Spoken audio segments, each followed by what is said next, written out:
China has officially rolled out a plan to ban gasoline cars. And this is, of course, a very ambitious goal that they have, but they are extremely serious about it. In fact, the Deputy Minister of Industry and IT said that the ministry has started planning out a timeline for the end of petrol and diesel cars.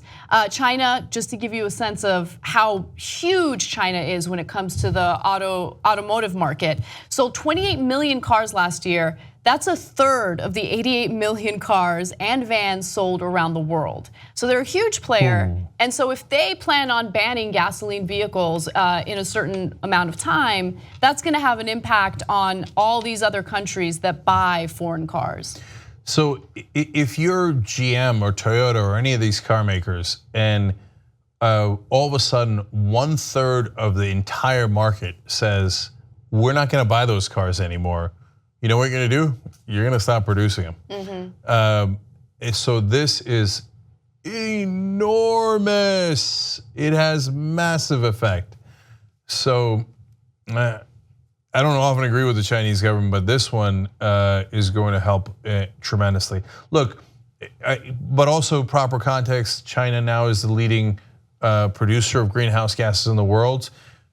We used to be the leading producer of greenhouse gases. We used to be number one. Thank God we're not anymore. But remember, China has 4 times as many people as the United States. So now that they've become more industrialized, they have all the consequences for that. And unfortunately, those consequences are worldwide. Now, also it's local. The pollution is more direct. I mean, the greenhouse gases go and cause climate change, which has horrific consequences for all of us. But the pollution they can see with their eyes. Yeah. And they breathe in every day, and it is absolutely out of control in their major cities like Beijing and Shanghai. So they're finally taking action on it, and it's significant action. So this is very good news for the world. Right, and it goes further than wanting to outlaw gasoline cars. They are also ensuring that they build the necessary infrastructure for, let's say, electric vehicles. So to give you an example, they're on track to build a network of 800,000 electric vehicle charging points by the year's end. So they want to make it incredibly convenient for those who do have electric vehicles to charge those cars and not have to worry about losing the electricity necessary for them to run. And I love that. I love how serious they are. I love that they are, contributing and allocating the necessary resources for that infrastructure.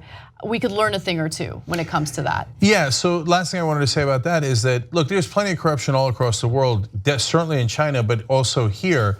And if you watch the movie Who Killed the Electric Car, you know that one of the things that the car companies did was they ruined sometimes they would buy and then dismantle the infrastructure needed for electric cars here in the United States. And that set this country back decades in getting better on climate change. And then, by the way, also having cars that run on cheaper energy sources. So, and the oil companies must have been thrilled about that too, et cetera. And so the corruption here allowed them to do that because here in America, you could legally bribe politicians. You just call it campaign donations or independent expenditures, and they don't work for the public, they work for private interests because they're financed by private interests. So the giant car companies did institutional corruption in the United States that set back the whole world. Now in China, where there is plenty of corruption otherwise, they're saying, well, you can't do that. The government has just decided, sad day for you, we're getting rid of all those cars, and yes, we're gonna put in the infrastructure for electric cars so that we can make this possible. Help us build independent media. Become a member of the Young Turks. TYTnetwork.com/join.